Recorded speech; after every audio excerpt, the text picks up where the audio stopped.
नमस्कार साथियों, मैं पवन कुमार आप सभी का हार्दिक स्वागत करता हूं साथियों फिलर फोरम के इस मंच पर। फिलर फोरम ये मंच हमारा सदा साथियों समर्पित रहता है हायर एजुकेशन के लिए, जहां पर हम तैयारी करवाते हैं आप सभी की एनटीए यूजीसी नेट जीआरएफ की। तो ना केवल एनटीए यूजीसी नेट जीआरएफ को करेक्ट करने के लिए, बल्कि साथियों आप हमें ज्वाइन कर सकते हैं TGT, PGT, first grade, second grade, DSSB, KVS, NVS इत्यादि सभी प्रकार के कम्पिटिटिव एग्जाम्स को करेक्ट करने के लिए हिस्ट्री विषय के, चाहे वो स्टेट लेवल के एग्जाम्स हो चाहे वो सेंट्रल लेवल के एग्जाम्स हो, आप हमारे यूट्यूब चैनल फिलर फोरम को ज्वाइन कर सकते हैं। ज्वाइन करने के लिए वीडियो को नीचे डिस्क्रिप्शन बॉक्स में जाइए, वहाँ पर आपको फिलर फोरम ऐप का लिंक मिल जाएगा और फिलर फोरम वेबसाइट का लिंक भी मिल जाएगा। दोनों ही माध्यम से आप हमें ज्वाइन कर सकते हैं। इसके अलावा हमारी सभी विषयों के साथियों प्लेलिस्ट मिल जाएगी आपको। हिस्ट्री की प्लेलिस्ट में देखिए, नीचे जाएंगे आप स्क्रॉल डाउन करके तो नीचे आपको हिस्ट्री की प्लेलिस्ट मिल जाएगी। वहाँ प्लेलिस्ट में जा करके आप हमारे सारे ही वीडियोज़ को चेक कर सकते हैं, देख सकते हैं। मोर देन 148 वीडियोज़ हमारी ऑलरेडी हिस्ट्री विषय की बन चुकी हैं साथियों। उन सभी की लिस्ट मैंने बताया आपको। नीचे डिस्क्रिप्शन बॉक्स में जाएंगे तो प्लेलिस्ट का लिंक मिल जाएगा, वहाँ से जा करके आप सारी वीडियोज हमारे देख सकते हैं। जो नए स्टूडेंट है, जिन्होंने जो बाद में जुड़े हैं उनके लिए, जो पुराने स्टूडेंट्स हमारे शुरू से हमारे साथ उन्हें तो पता ही है साथियों। ठीक है। दूसरा, हमारे यूट्यूब चैनल को जरूर ज्वाइन कर लीजिए साथियों।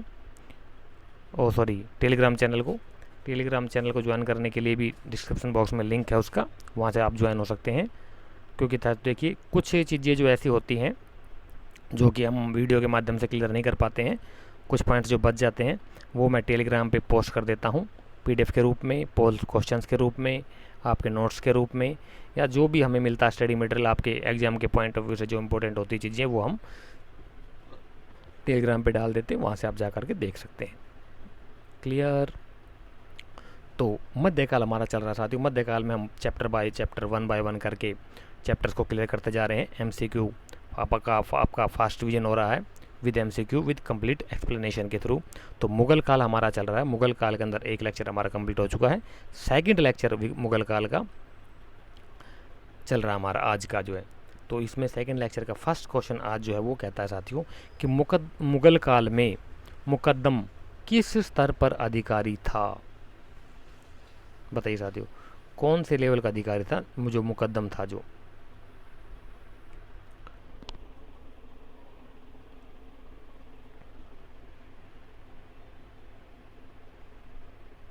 आज का पहला सवाल आपके सामने, 30 सेकंड्स का आपको टाइम मिल दिया जाता है साथियों पर क्वेश्चन में। 30 सेकंड्स के अंदर ही आपने राइट क्वेश्चन चूज करके पुटअप करना होता है। तो बताइए आज के इस क्वेश्चन का, फर्स्ट क्वेश्चन का राइट आंसर क्या होगा साथियों। क्वेश्चन नंबर के साथ मेंशन कीजिए ऑप्शन अपना। क्वेश्चन नंबर जैसे आज का फर्स्ट है, वैसे तो हालांकि हमारा क्वेश्चन नंबर 29 है, लेकिन आज का क्वेश्चन नंबर फर्स्ट है, तो उसी के अकॉर्डिंग आप अपना ऑप्शन चूज करके पुटअप कर सकते हैं। ABCD जो भी आपको उचित राइट लगता हो आपको अकॉर्डिंग।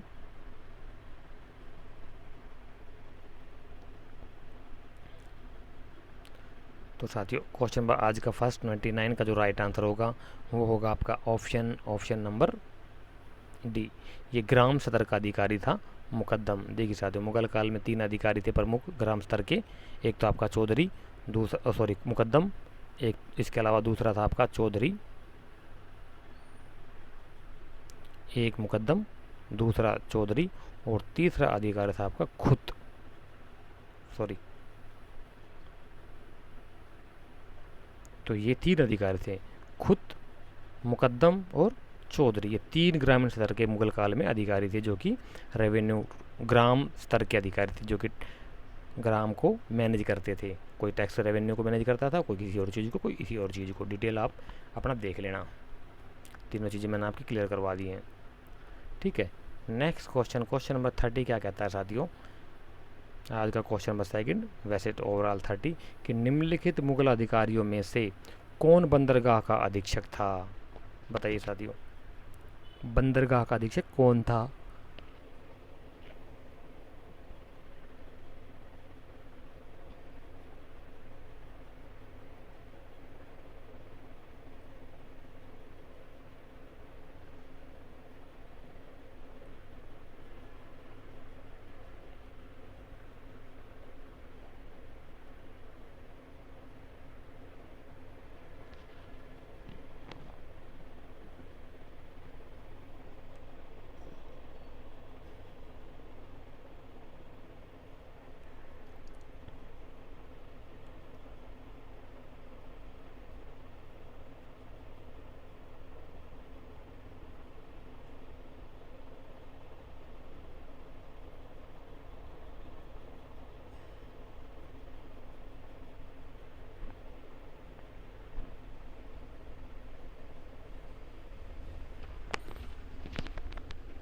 क्वेश्चन नंबर 30 का जो राइट आंसर होगा ना साथी, वो होगा आपका ऑप्शन नंबर ए, मुसद्दी।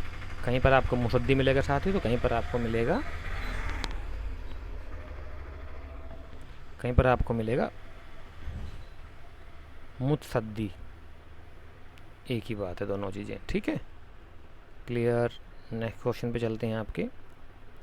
तो क्वेश्चन 31 क्या कहता है, इम्पोर्टेंट क्वेश्चन है साथियों। 31 क्या कहता है कि निम्नलिखित में से किसने शाहजहां के काल में तुझके, ये जुजुके नहीं है, इसको तो ठीक कर लीजिए, तुझके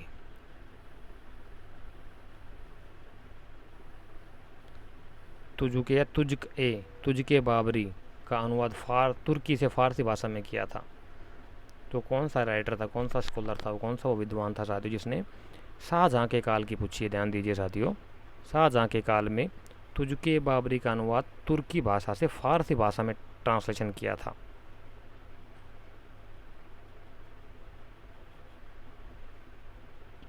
बताइए उस स्कॉलर का नाम क्या था।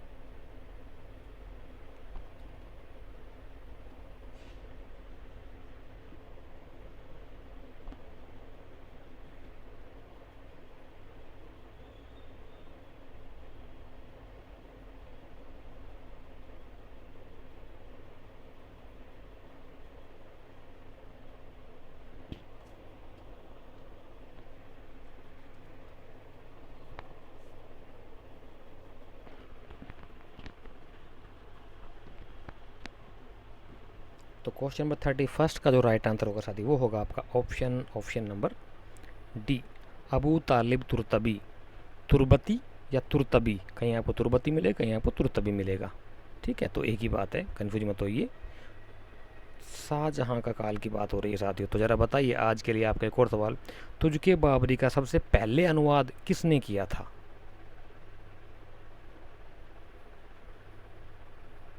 फारसी भाषा में तुझके बाबरी का सबसे पहले अनुवाद जो किया था वो किसने किया था, किस शासक के शासनकाल में हुआ था।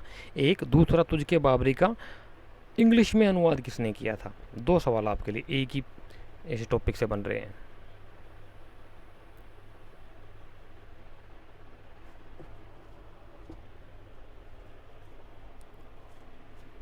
नेक्स्ट क्वेश्चन 32 कहता है साथियों, किस अंग्रेज यात्री को जहांगीर ने फिरंगी खां अथवा इंग्लिश खां की उपाधि और 400 का मनसब प्रदान किया था।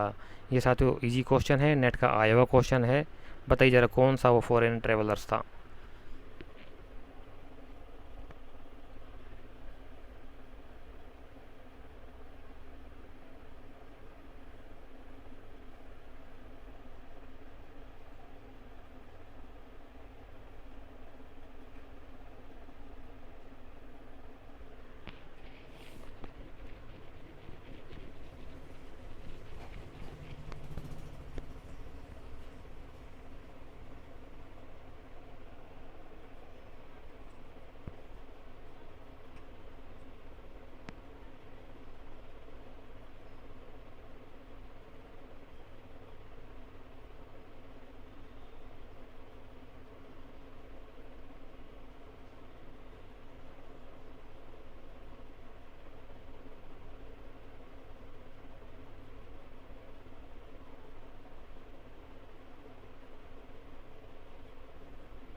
तो क्वेश्चन नंबर 32 का जो राइट आंसर होगा साथी, वो होगा आपका option number D, sir William Hawkins को जहांगीर ने फिरंगी खां या इंग्लिश खां की उपाधि दी थी और 400 का मनसब प्रदान किया था। मनसब बोलते एक रैंक होती थी, एक पोस्ट होती थी, जिसके नीचे कुछ अधिकारी लोग, सैनिक लोग होते थे, उसको कुछ ज़मीन का टुकड़ा भी दिया जाता था।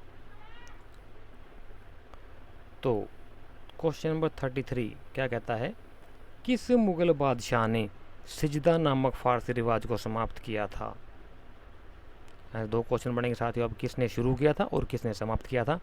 तो यहाँ पर समाप्ति की बात हो रही है, तो बताइए कौन सा मुगल बादशाह था जिसने कि सिजदा को ख़त्म कर दिया था।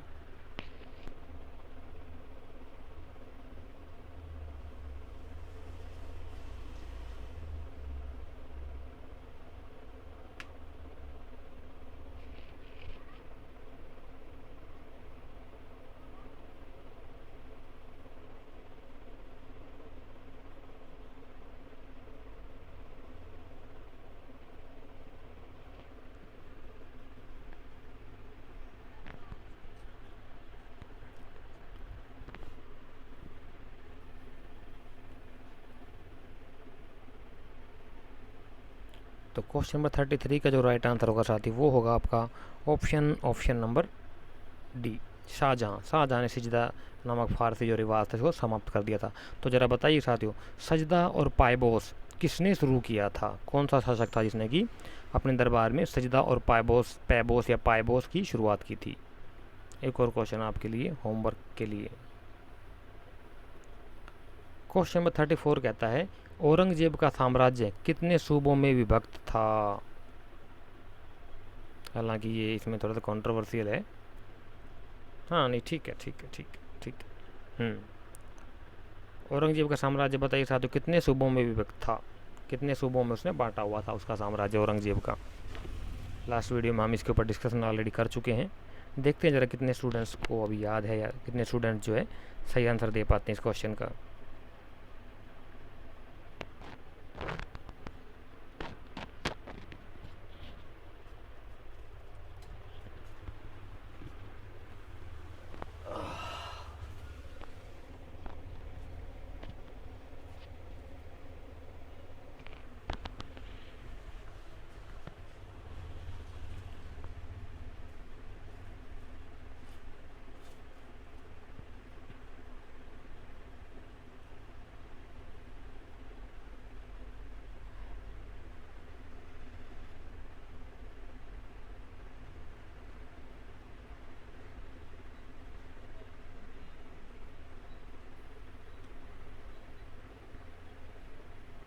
तो क्वेश्चन नंबर 34 का जो राइट आंसर होगा साथी वो होगा आपका ऑप्शन नंबर डी। सभी को पता होगा 21 सूबों में विभक्त था। मुगल काल में सबसे बड़ा मुगल साम्राज्य का सबसे ज़्यादा सूबे थे वो औरंगजेब के काल में थे साथियों। यहीं से डाउनफॉल शुरू हो गया था औरंगजेब के लास्ट मोमेंट पे। औरंगजेब की मृत्यु के बाद जो औरंगजेब की डेथ हो गई थी 1707 में, इसके बाद में जो है मुगल साम्राज्य का डाउनफॉल शुरू हो गया था। ठीक है, नेक्स्ट क्वेश्चन 35 आपको क्या कहता है कि भारत में मुगल शासन की स्थापना के पूर्व मुगल शासकों के पूर्वजों की उपाधि क्या थी। क्या बात, इंटरेस्टिंग क्वेश्चन साथियों, बताइए ज़रा। भारत कहता है कि भारत में मुगल शासन की स्थापना से पहले मुगल शासकों के पूर्वजों की उपाधि क्या थी। शाह, मिर्जा, सुल्तान या मलिक।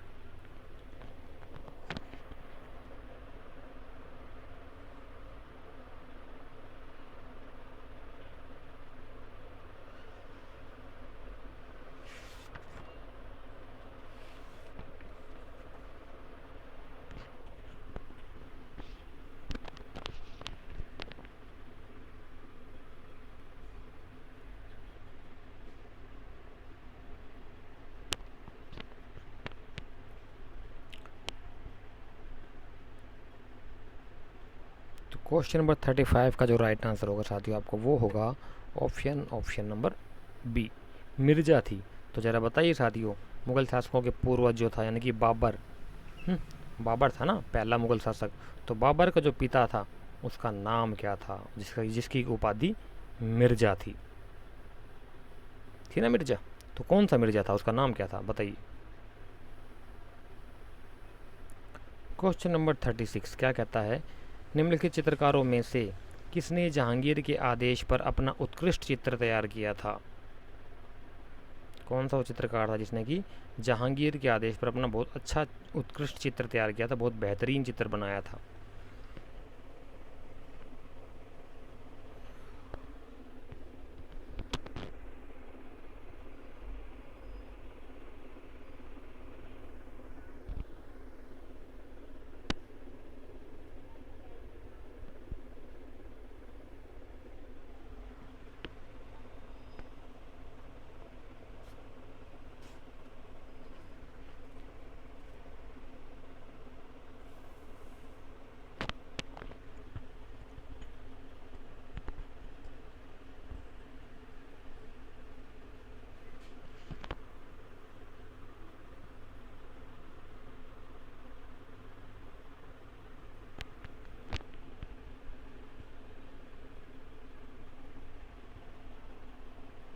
तो जो क्वेश्चन नंबर 36 का राइट आंसर जो होगा साथी वो होगा आपका ऑप्शन नंबर ए, दौलत। दौलत दौलत ही वह चित्रकार था जिसने कि जहांगीर के आदेश पर अपना एक बेहतरीन चित्र तैयार किया था।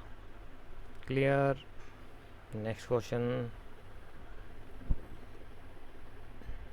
क्या कहता है कि वह अधिकारी जिसने शाहजहां के शासनकाल में दक्कन में महत्वपूर्ण भू राजस्व सुधार किया था, कौन था?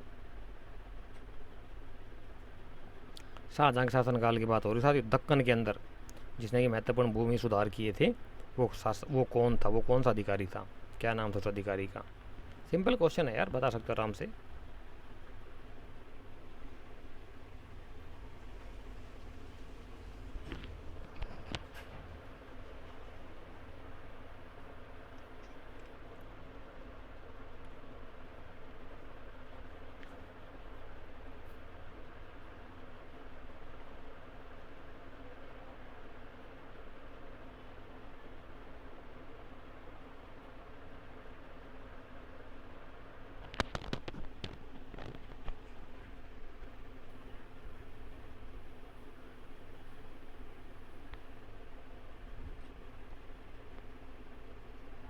तो क्वेश्चन नंबर 37 का जो राइट आंसर होगा साथी वो होगा आपका ऑप्शन नंबर सी, मुर्शीद कुली खां।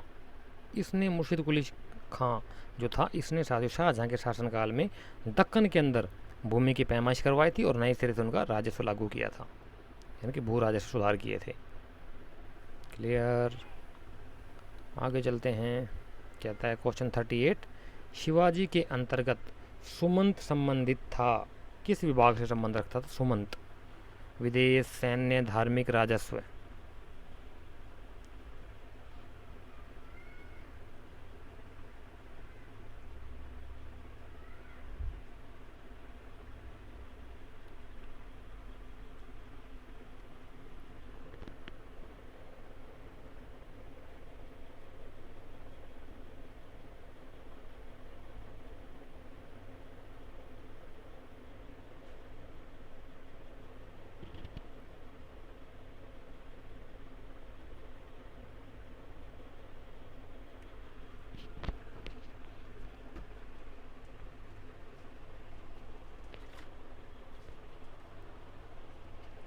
क्वेश्चन नंबर 38 का जो राइट आंसर होगा साथियों, देखिए ऐसे क्वेश्चन को थोड़ा कुछ ट्रिक भी होती हैं साथियों, वो भी यूज कर लिया करो।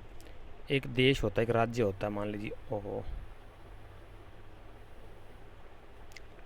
एक देश होता है या एक राज्य होता है, मान लीजिए कि ये देश है, ये क्या एक राज्य है, उस समय का राज्य है, साम्राज्य, ठीक है। इसकी कुछ सीमा होती है, अपनी एक बाउंड्री होती है ना, एक देश की अपनी एक सीमा होती है, एक बाउंड्री होती है, ठीक। इस बाउंड्री के बाहर क्या होता है? विदेश। तो सीमा के बाहर क्या हो जाएगा? सीमा के बाहर विदेश, तो ये विदेश विभाग से संबंधित रखता था। सुमंत कौन था? सुमंत। क्लियर। सीमंत यानी कि सीमा, सीमा से बाहर विदेश, ये आ जाएगा राइट आंसर इसका। 38 का फर्स्ट राइट आंसर होगा आपका। क्लियर। नेक्स्ट क्वेश्चन कहता है कि शिवाजी के अंतर्गत, ओहो ये तो हो गया, हाँ 39 इंपॉर्टेंट फैक्ट है साथियों। क्या कहता है कि मराठा प्रशासन में पागा क्या था? बताइए साथियों, पागा क्या था मराठा प्रशासन में? स्वतंत्र सैनिक थे, राज्य आश्रित सैनिक थे, पेशेवर सैनिक थे, या दूसरे देश के सैनिक थे? क्या था?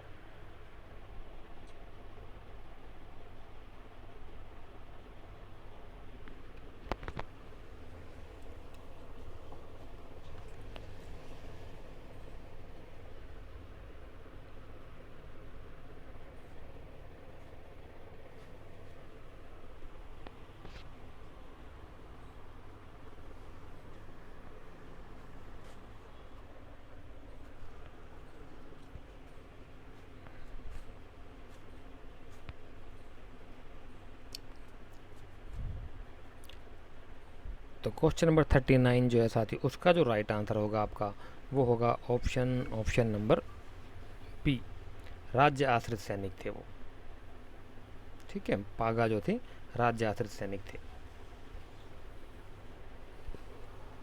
क्वेश्चन नंबर 40 क्या कहता है कि अकबर के अधीन निम्नलिखित में से कौन सा क्षेत्र एक पृथक सूबा प्रांत नहीं था? अकबर के अधीन निम्नलिखित कौन सा क्षेत्र एक पृथक सूबा यानी कि पृथक अलग से प्रांत नहीं था, अलग से राज्य नहीं था, अलग से स्टेट नहीं था। सूबा या प्रांत या स्टेट, आज का स्टेट या उस समय का सूबा एक ही बात है। फारसी भाषा का शब्द है। तो बताइए साथियों क्या है?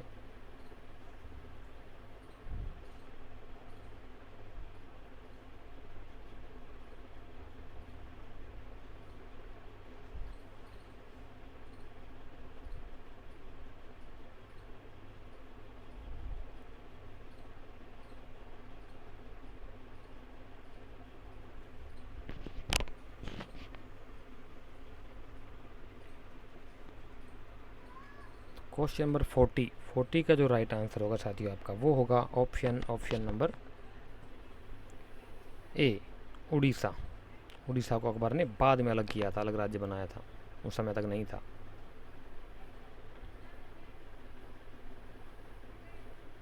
क्वेश्चन नंबर 41 मैच मेकिंग का क्वेश्चन आपका साथियों। सोचिए 1 और 2 में से आपने मैच मेकिंग करना। एक तरफ कुछ घटनाएं दी गई हैं, तो दूसरी तरफ ईस्वी सन दिए गए हैं, डेट दी गई है, तो उसमें आपको मैच मेकिंग करें कौन सी घटना कब घटी थी। ठीक है, तो ज़रा बताइए साथियों कब घटी थी घटनाएं। सिंपल सा क्वेश्चन है यार, ये तो आसानी के साथ आंसर कर सकते हो।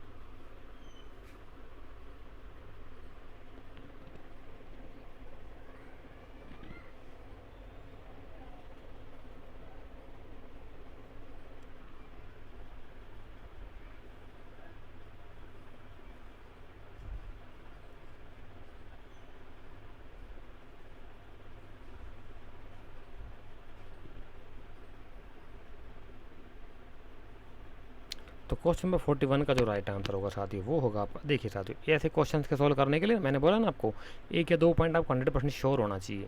जैसे कि सिंपल सा आप लगा लीजिए अकबर का राज्यारोहण नहीं जैसे लेते हैं हम, तो अकबर का राज्यारोहण सबको पता होगा, पानीपत का दूसरा युद्ध 1556 में हुआ था। उसके बाद अकबर का राज्यारोहण हुआ था, तो वह कब हुआ था? 1556। डी का सेकेंड मिल जाएगा, यानी कि एक मिनट थोड़ा इधर कर लेते हैं इसको। डी का सेकंड मिल जाएगा, तो ये यहाँ से मैच हो जाएगा आपका 1556 में अकबर का राज्यारोहण। ठीक है, पानीपत का दूसरा युद्ध हुआ था उसके बाद। तो इसके बाद सी है आपका, सी खानवा की लड़ाई या कन्हवा की लड़ाई जो हुई थी सबको पता होगा, यहाँ पर हुई थी 1527 में। तो ज़रा बताइए एक तरफ बाबर था, दूसरी तरफ कौन सा शासक था जिसके साथ खानवा का लड़ाई हुई थी उसमें। ठीक है, तो यानी कि डी का सेकंड और सी का फर्स्ट, डी का सेकंड और सी का फर्स्ट, ये आ जाएगा आपका, पूरी लाइन ठीक हो जाएगी आपकी इस हिसाब से, यानी कि बी राइट आंसर हो जाएगा। और आपका बी का थर्ड हो जाएगा, यानी कि मजहर की घोषणा सबको पता होगा 1589, यह आ चुका ऑलरेडी क्वेश्चन, हम करा चुके हैं इसको। और अकबर औरंगजेब का राज्यारोहण ये हुआ था 1659 में। इसने अपने बाप को कैद कर दिया था 1554 में, 1558-59 में इसने दारा शिकोह को मार करके उसका गर्दन जो है उतार करके अपने बाप को भिजवा दी थी शाहजहाँ को आगरा के महल में, जहाँ पर वो कैद था। और वहाँ पर तो ज़रा बताइए साथियों, आगरा के महल में जब ये औरंगजेब शाहजहाँ कैद था तो वहाँ पर उसकी सेवा करने के लिए कौन सी बेटी थी? एक और सवाल आपके लिए, यहाँ से 2 सवाल बने। मैंने एक तो पूछा आपसे कि खानवा की लड़ाई के अंदर वो आपका बाबर के साथ दूसरा विरोधी शासक कौन सा था, और दूसरा कि और आपके शाहजहाँ के लास्ट मोमेंट पे अंतिम समय में उसके सेवा करने के उसकी कौन सी बेटी थी वहाँ पर? इसका राइट आंसर बी हो जाएगा आपका। क्लियर, आगे चलते हैं। नेक्स्ट क्वेश्चन नंबर 42 क्या कहता है? निम्नलिखित हिंदू चित्रकारों में से किसे जहांगीर ने ईरान के शाह अब्बास प्रथम के छायांकन हेतु भेजा था? छायांकन बोले तो चित्र बनाने के लिए। जहांगीर ने ईरान के ईरान का जो शासक था उस समय का, जहांगीर के समय का शाह अब्बास नाम था उसका, उसका छवि चित्र या उसका छाया, उसका चित्र बनाने के लिए कौन से हिंदू शासक और हिंदू चित्रकार को भेजा था? जहांगीर ने। बताइए साथियों राइट आंसर क्या होगा इसका? Question number 42।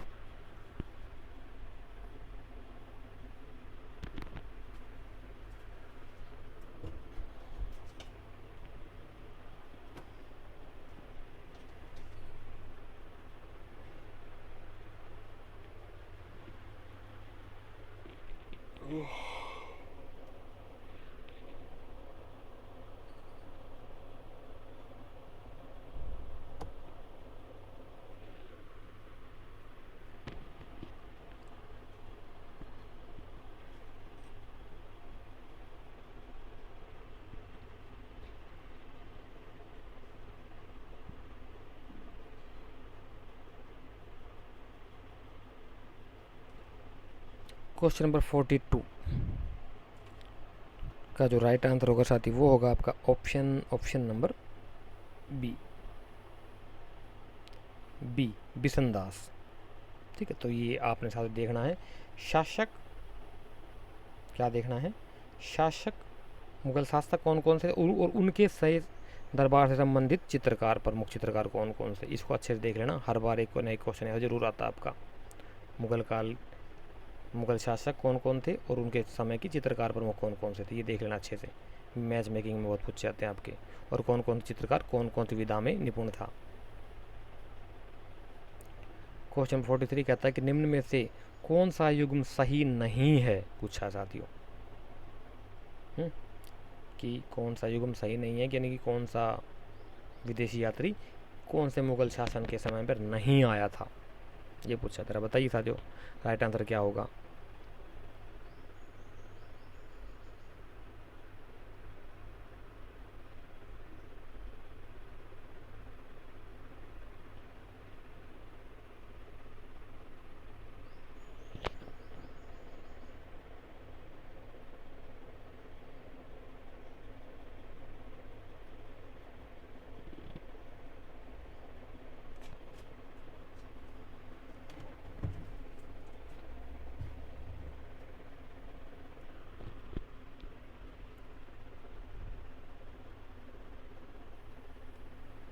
तो क्वेश्चन नंबर 43 का जो राइट आंसर होगा साथी वो होगा आपका ऑप्शन नंबर बी, औरंगजेब के समय एडवर्ड टेरी नहीं आया था। तो बताइए साथी जो एडवर्ड टेरी जो है किस किस मुगल शासक के समय काल में आया था?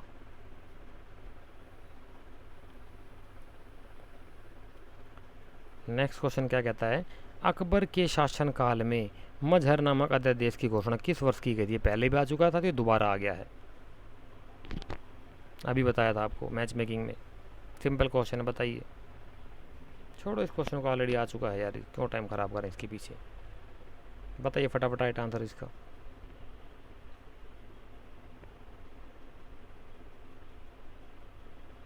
तो क्वेश्चन नंबर 44 का जो राइट आंसर होगा सबको पता होगा 1579 में।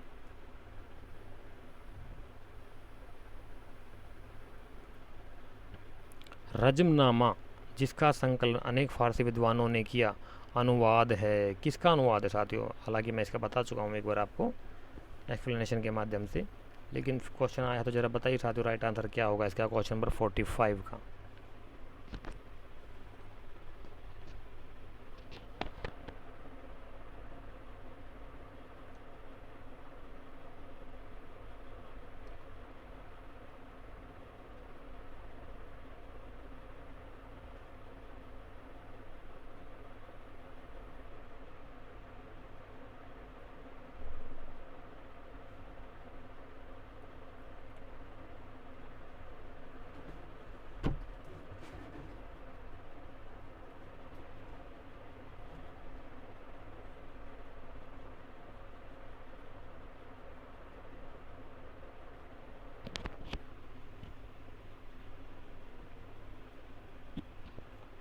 नेट का आया हुआ क्वेश्चन है साथ ही इंपॉर्टेंट क्वेश्चन है। तो क्वेश्चन नंबर 45 का जो राइट आंसर होगा वो होगा आपका सी, महाभारत का जो अनुवाद था साथ ही वो एक बोर्ड मेंबर्स ने मिलकर के किया था, और किस नाम से किया था? रजमनामा। तो ज़रा बताइए उस बोर्ड मेंबर का प्रधान कौन था, मेन राइटर कौन था? यानी कि फारसी का रजमनामा आपका महाभारत का फारसी में अनुवाद जिस बोर्ड ने किया तो उसका मेन जो था विद्वान कौन था, रजमनामा कैसे के नाम से किया गया था। रुक जा यार।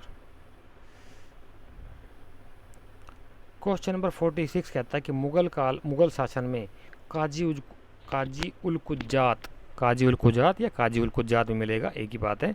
तो कौन था वो, किस विभाग का अध्यक्ष था साथियों, किस विभाग से संबंध रखता था।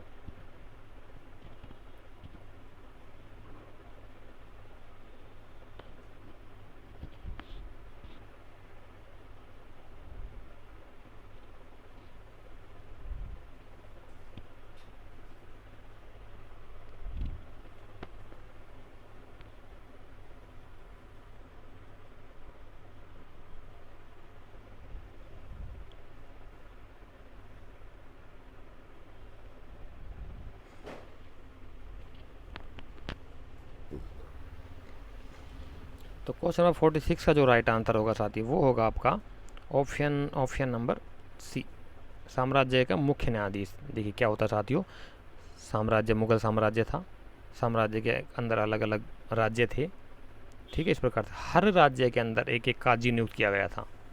हर राज्य में क्या किया गया था, एक एक काजी की नियुक्ति की गई थी न्याय विभाग के लिए, न्यायाधीश के रूप में, ठीक है। और इन सभी के ऊपर एक प्रमुख काजी था जिसके कहा जाता था काजी उल कुज्जात, ठीक है। आज के संदर्भ में अगर हम देखें तो हमारे हर डिस्ट्रिक्ट में एक एक कोर्ट होती हैं, साधारण रूप से हर डिस्ट्रिक्ट में एक एक कोर्ट होती हैं, ठीक है। डिस्ट्रिक्ट के अंदर बहुत सारे डिस्ट्रिक्ट होते हैं एक स्टेट के अंदर, और एक स्टेट के अंदर एक होता है हाई कोर्ट, जैसे कि हरियाणा और पंजाब का हाई कोर्ट चंडीगढ़ है, ठीक है। इसी प्रकार से एक ये हो गया आपका एक डिस्ट्रिक्ट कोर्ट हो गया, एक स्टेट कोर्ट हो गया, ठीक है। और ऐसे ही पे स्टेट मिलकर क्या बनाते हैं, देश बनाते हैं, हमारा पूरा देश, पूरा ऑल ओवर इंडिया के अंदर फिर सबसे बड़ा सुप्रीम कोर्ट होता है जो कि नई दिल्ली के अंदर है, दिल्ली में है, ठीक है। नई दिल्ली के अंदर जो सबसे बड़ा न्यायाधीश होता है उसे कहा जाता है CJI बोले तो चीफ जस्टिस ऑफ इंडिया, यानी कि सबसे सर्वोच्च न्यायाधीश, सुप्रीम कोर्ट का सर्वोच्च न्यायाधीश, ठीक है। तो ज़रा बताइए आज के संदर्भ में एट प्रेजेंट टाइम में CJI कौन है हमारे, हम इस समय एट प्रेजेंट टाइम में सर्वोच्च न्यायालय सुप्रीम कोर्ट के चीफ जस्टिस ऑफ इंडिया कौन हैं, क्या नाम है उनका। आपके लिए एक और सवाल आज का। क्वेश्चन नंबर 47 का राइट आंसर बताइए साथियों कि क्या कहता है, अकबर ने किसके नाम पर खानदेश का नाम दान देश रख दिया। क्या बात है यार, बदल दिया नाम, खानदेश को दान देश कर दिया, दान देश या दान देश एक ही बात है। बताइए साथियों किसके नाम पर किया था उसने, समझदार हो, जल्दी समझ जाते हो।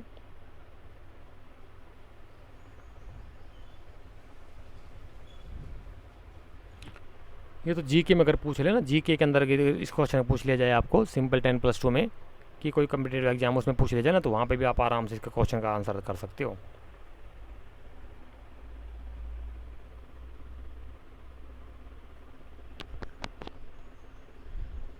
तो क्वेश्चन नंबर 47 का जो राइट आंसर होगा साथ ही सबको पता होगा, वो होगा ऑप्शन नंबर बी, दानियाल के नाम पे अकबर ने खानदेश का नाम दान देश रख दिया था, दानियाल के नाम पर। बताइए अकबर का दानियाल से क्या रिलेशन था साथियों।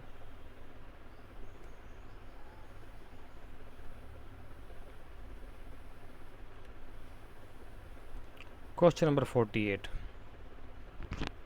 हाँ हमारी लास्ट में जो सैटरडे को 4 PM शाम को 4 बजे जो गूगल मीट होती है उसमें काफ़ी सारे स्टूडेंट्स आए थे साथियों, हमारे काफ़ी अच्छी हो गूगल मीट हुई हमारी, काफ़ी अच्छा डिस्कशन हुआ उसमें, सभी स्टूडेंट्स का डाउट क्लियर हुआ। ये लड़के नहीं आ पाते, क्या बात है, हमारी मीटिंग में लड़कियां ज़्यादा हैं, हमारे चैनल के ऊपर लड़कियां ही ज़्यादा एक्टिव हैं, क्या बात है, लड़कियां ज़्यादा आती हैं, पार्टिसिपेट करती हैं, हर मोमेंट में बढ़ चढ़ करके भाग लेती हैं, है ना। तो रिजल्ट किन के अच्छे आएंगे साथियों, आप खुद सोच सकते हो। रिजल्ट भी नहीं के आएंगे मुझे लग रहा है इस हिसाब से, तो जिस हिसाब से सिस्टम चल रहा है यही कारण है कि लड़कियां हर फील्ड में आगे हैं, समझ रहे हो ना। फिर लड़के चिल्लाते हैं कि सर इन्होंने तो रिजर्वेशन का भी फ़ायदा उठा लिया, 33% लड़कियों को रिजर्वेशन मत दो, लड़के आंदोलन कर रहे हैं।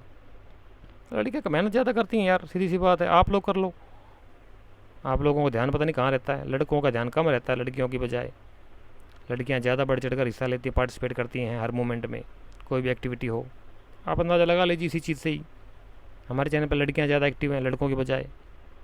लड़कों की भी कुछ लड़कियां, जैसे कुमार मंगलम पाल है हमारा, और क्या बोलते सचिन है, इनकी तैयारी बहुत अच्छी है, मैं तो कहता हूँ। लेकिन ओवरऑल अगर देखा जाए तो लड़कियों की पार्टिसिपेशन ज़्यादा है। अब आप लोग समझ सकते हो रिजल्ट किनके अच्छे आएंगे किनके अच्छे नहीं आएंगे। जो मेहनत करेगा उसके रिजल्ट अच्छे आएंगे साथियों। और किसने कितनी क्या मेहनत करनी है वो आप लोगों के ऊपर, सबको अलग अलग डिपेंड करता है आप लोगों के ऊपर। तो क्वेश्चन नंबर 48 का राइट आंसर बताइए साथियों। क्या कहता है कि निम्नलिखित कथनों में से शिवाजी के विषय में कौन सा सत्य है।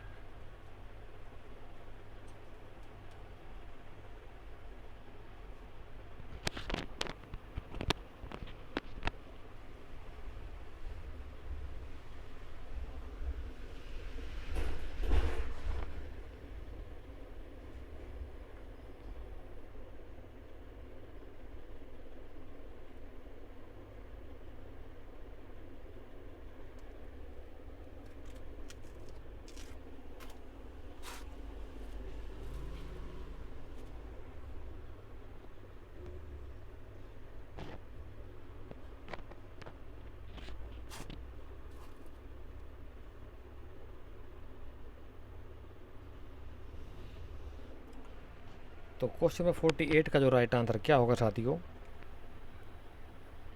बताइए। वो होगा आपका ऑप्शन नंबर बी।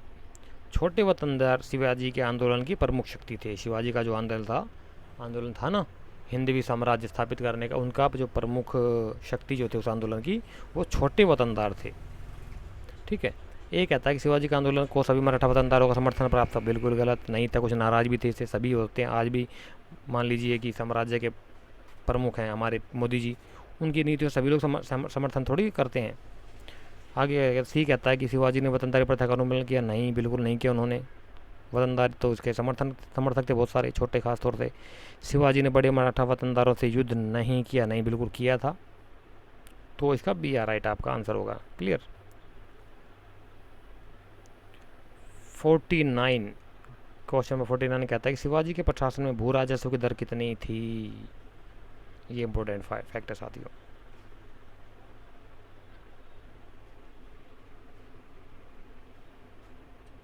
देखते हैं इसका कितना लोग जो वो राइट आंसर दे पाते हैं।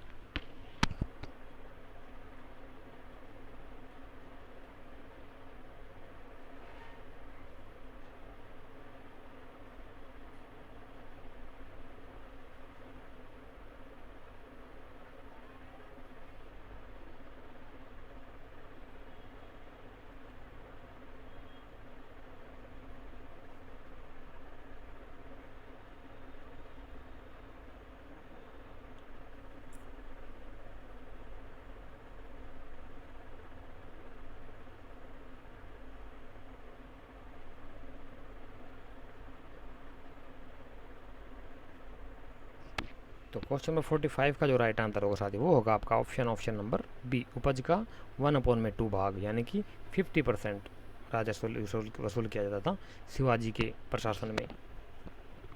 तो बताइए जरा साथियों कि चौथ की दर क्या थी शिवाजी के प्रशासन में। चौथ और सरदेशमुखी अलग अलग दो राजस्व इकाइयाँ थी। तो चौथ की कितना अमाउंट लिया जाता था और सरदेशमुखी में कितना अमाउंट लिया जाता था। आपके लिए एक और सवाल आज का for the homework. Question number 50 कहता है कि शिवाजी ने चौथ और सरदेश, क्या बात है यार, think of devil and devil appears. शैतान को याद किया शैतान हाजिर। हमने सवाल पूछा और आ गया। कहता है क्वेश्चन नंबर 50 कि शिवाजी ने चौथ और सरदेशमुखी वसूल करने का निर्णय क्यों लिया। राइट आंसर क्या होगा, राइट ऑप्शन क्या होगा साथ इस आंसर इस क्वेश्चन का, बताइए।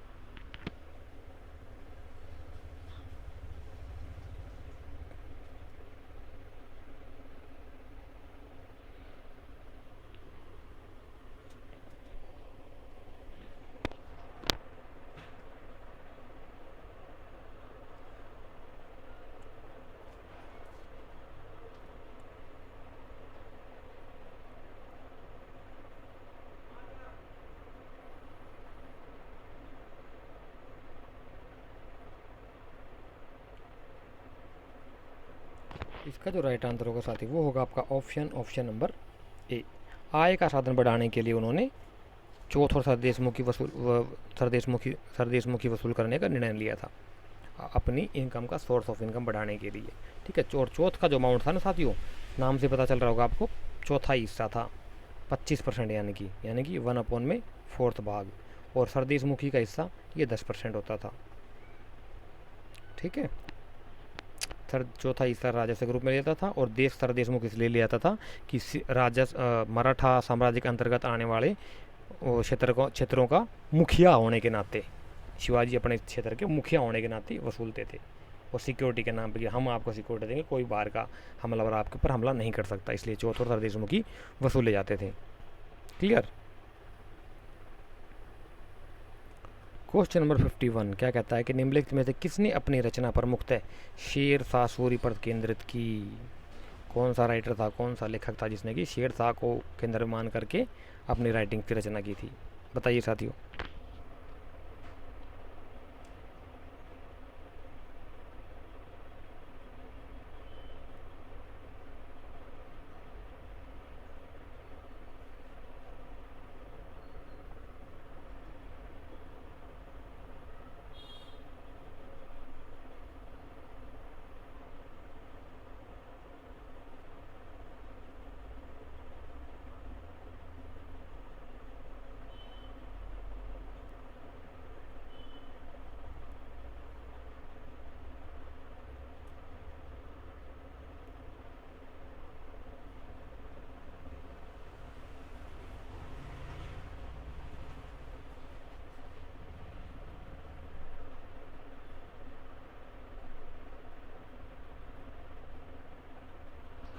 तो क्वेश्चन नंबर 51 का जो राइट आंसर होगा साथी वो होगा आपका ऑप्शन नंबर सी, अब्बास खां सरवानी, अब्बास खां शेरवानी मिलेगा कहीं कहीं आपको। ठीक है, इसकी जो रचना थी ना, इसने अपनी जो रचना है शेर शाह सूरी को केंद्र मान कर लिखी थी। तो जरा बताइए साथियों, अब्बास खां शेरवानी की बुक का नाम क्या है। अब्दुल हमीद लाहौरी ने इसने लिखा था पादशाहनामा बाय अब्दुल हमीद लाहौरी। ठीक है, और ये था शाहजहाँ से संबंधित था, शाहजहाँ के समयकाल में लिखा गया था। ठीक है, या बिन अहमद सरंदी नहीं था, इसने कुछ और लिखा था, और या है बिन अहमद सरंदी और मोहम्मद कासिम फरिश्ता ये अलग था।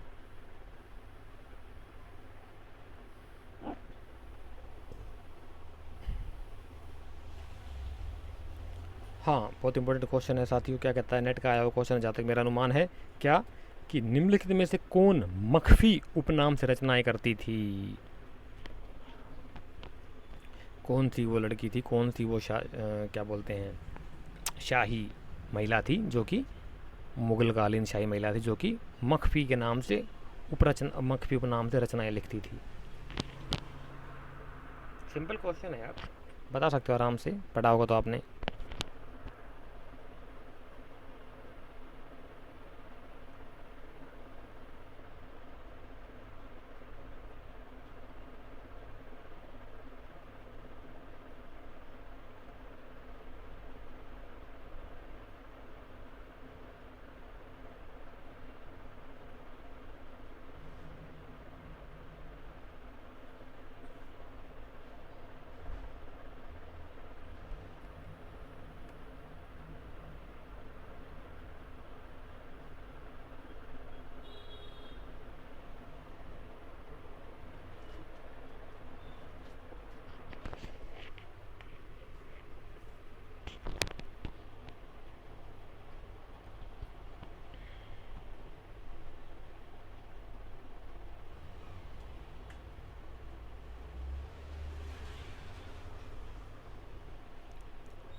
तो क्वेश्चन नंबर 52 का जो राइट आंसर होगा साथी वो होगा आपका ऑप्शन नंबर सी।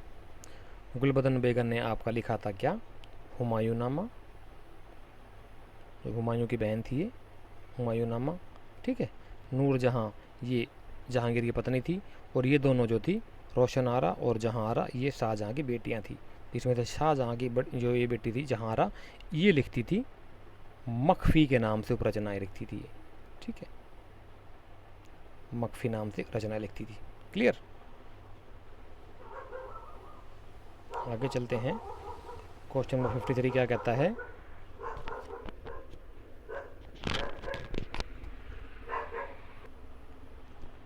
तो क्वेश्चन नंबर 753 कहता है कि निम्नलिखित में से कौन सा एक युग्म सही सुमेलित नहीं है? क्या कहता है? सही सुमेलित नहीं है। एक तरफ अधिकारियों के नाम दे रखे हैं, पोस्ट दे रखी है, एक तरफ उनसे संबंधित डिटेल दे रखी है साथियों।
क्वेश्चन नंबर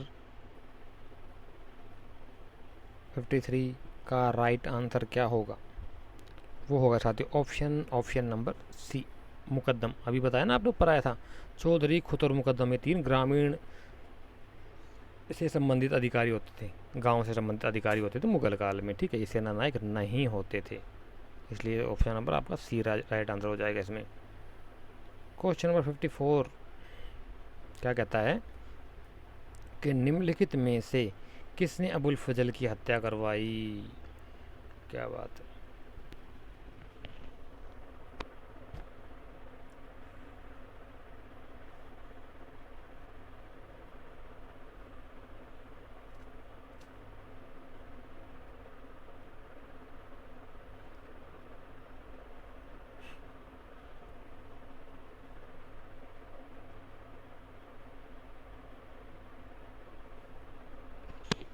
क्वेश्चन नंबर 54 का जो राइट आंसर होगा साथी वो होगा आपका ऑप्शन नंबर बी, शहजादा सलीम जहांगीर यानी कि, ठीक है। जहांगीर ने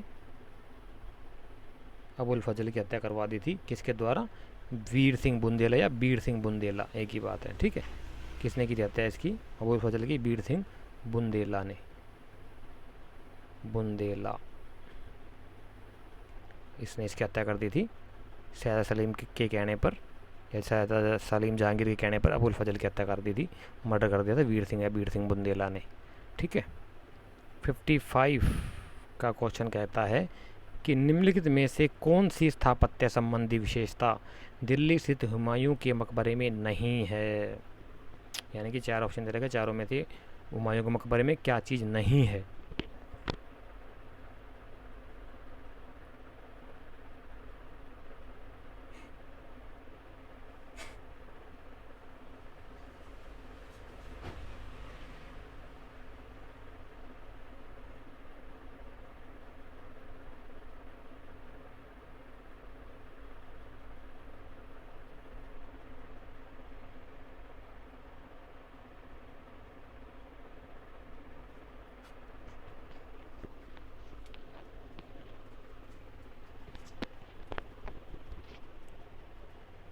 तो 55 का राइट आंसर जो है साथी वो होगा आपका ऑप्शन नंबर डी, स्वतंत्र रूप से बनी हुई मीनारें उसमें नहीं है। क्या है साथियों कि हुमायूं का जो मकबरा है ना, उसमें जिस प्रकार ताजमहल है, बीच में मेन डोम है, ठीक है, मेन डोम बीच में है ना, मेन स्ट्रक्चर बीच में, उसके चारों तरफ 4 बुर्जियाँ हैं, है ना, इनको मीनारें बोलते हैं। तो इस प्रकार की 4 मीनारें इंडिपेंडेंट जो हैं, स्वतंत्र रूप से निर्मित मीनारें आपके हुमायूं के मकबरे में नहीं है, इसलिए आपका डी राइट आंसर होगा, ठीक है। इस प्रकार से अगर फ्रंट व्यू से देखेंगे आप, फ्रंट व्यू से देखेंगे तो इस प्रकार से ये मान लीजिए, एक सेकंड बना देता हूँ मैं, थोड़ा सा आपके सामने ट्राई करता हूँ, कोशिश करता हूँ बनाने की, इस प्रकार से। और ये इस प्रकार से डिजाइन है, मान लीजिए ये आपका ये स्ट्रक्चर चबूतरा हो गया, चबूतरे के ऊपर ये बना हुआ है, उसके चारों तरफ दोनों तरफ ये जो है खड़ी हुई हैं, इन्हीं के पीछे दो और खड़ी हुई हैं बुर्जियाँ। ये जो बुर्जियाँ हैं ना, हमारी बात समझ में, ये जो बुर्जियाँ, इस प्रकार की बुर्जियाँ निर्मित मीनारें जो हैं आपके हुमायूं के मकबरे में नहीं है, ताजमहल में है लेकिन, ठीक है। और आपका मेहराब भी है उसमें, आपका ऊंचा हुआ गुम्बद तथा छतरियाँ भी हैं, लाल बलुए पत्थर का प्रयोग भी है, लेकिन स्वतंत्र रूप से मीनारें नहीं है। तो सी डी इसका राइट आंसर हो जाएगा। क्लियर। क्वेश्चन नंबर 56 क्या कहता है कि निम्नलिखित में से किसने मुगल काल में अथर्ववेद का फारसी में अनुवाद किया था? क्या बात है साथियों, फारसी में अनुवाद किसने किया था अथर्ववेद का, वो भी?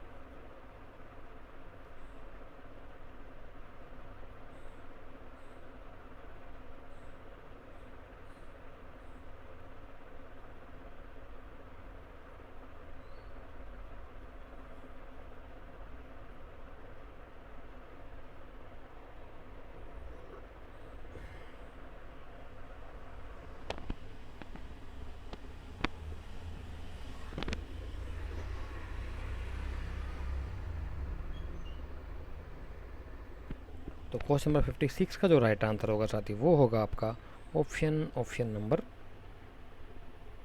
बी, हाजी इब्राहिम सरहिंदी। इसने किया था अथर्ववेद का फारसी में अनुवाद। क्लियर। 57 क्वेश्चन नंबर क्या कहता है कि शिवाजी के प्रशासन के अंतर्गत सर नौबत क्या था? क्या बात, बताइए क्या था साथियों, कौन सा अधिकारी था?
तो क्वेश्चन नंबर 57 का जो राइट आंसर होगा साथी, वो होगा आपका ऑप्शन नंबर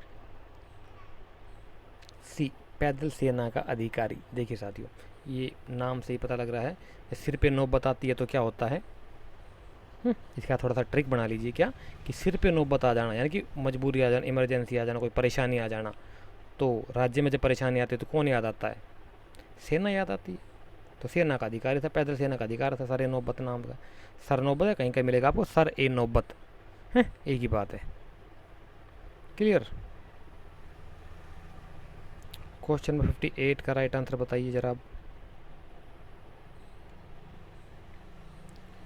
58 कहता है कि निम्नलिखित में से किस दुर्ग पर राजा जयसिंह के आक्रमण के दौरान मुरारबाजी देश पांडे एवं प्रभु जैसे सहयोगियों ने अपनी प्राण आहुति दी थी, यानी कि शहीद हो गए थे?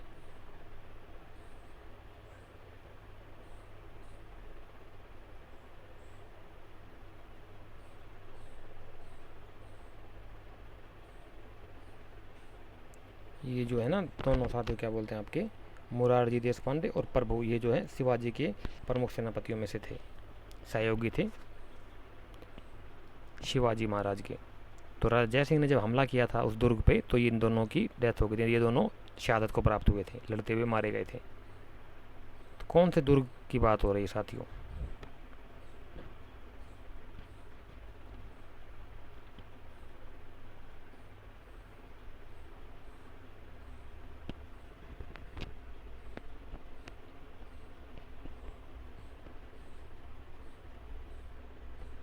तो क्वेश्चन नंबर 58 का जो राइट आंसर होगा साथी वो होगा आपका ऑप्शन नंबर सी। पुरंदर या पुरंदर का दुर्ग जो था ना, तब यहाँ पर हुआ था, ऐसा है। पुरंदर के दुर्ग पर जब मुगलों की तरफ से राजा जयसिंह ने हमला किया था ना, तो यहाँ पर शिवाजी के सहयोगी मुरारबाजी देशपांडे और प्रभु जैसे सहयोगियों ने अपनी प्राणों की आहुति दे दी थी। ये कि डेथ हो गई थी इनकी, मारे गए थे, शहादत को प्राप्त हुए थे। नेक्स्ट क्वेश्चन क्या कहता है, और आज का अंतिम क्वेश्चन साथियों, कि निम्नलिखित में से किस एक स्थान पर अकबर को अपने पिता हुमायूं की दुर्घटना में मृत्यु होने के उपरांत मुगल राजगद्दी पर बैठाया गया? सिंपल क्वेश्चन है, बहुत बार पूछा जा चुका है।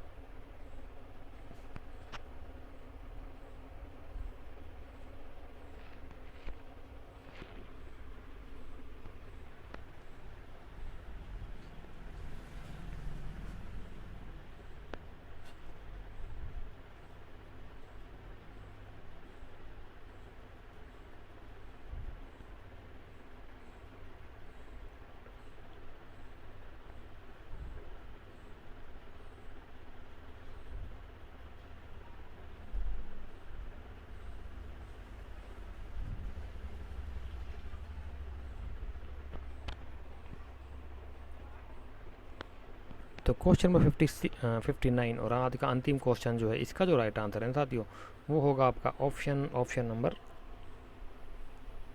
रुक जा यार, सी। कलानौर में जो है अकबर को अपने पिता की मृत्यु का समाचार प्राप्त हुआ था और वहीं पर उसका राज्याभिषेक कर दिया गया था। ठीक है, तो ये आज का हमारे साथ मुगल राजवंश से संबंधित कुछ क्वेश्चंस थे। इसके आगे क्वेश्चन नेक्स्ट वीडियो में आपको सॉल्व कराएंगे। जब तक के लिए आप अपनी स्टडी में लगातार कंटिन्यू रखिए साथियों। ठीक है, कुछ समय हमारे पास बचा हुआ, तो इस समय का सदुपयोग कीजिए, दुरुपयोग बिल्कुल मत कीजिए। यही आपका समय है डू एंड डाई वाला, नोट द ट्राई। ठीक है, नेक्स्ट वीडियो में फिर दोबारा मुलाकात होगी आप सभी से। तब तक के लिए थैंक यू सो मच, इजाज़त दीजिए। जय हिंद और जय भारत।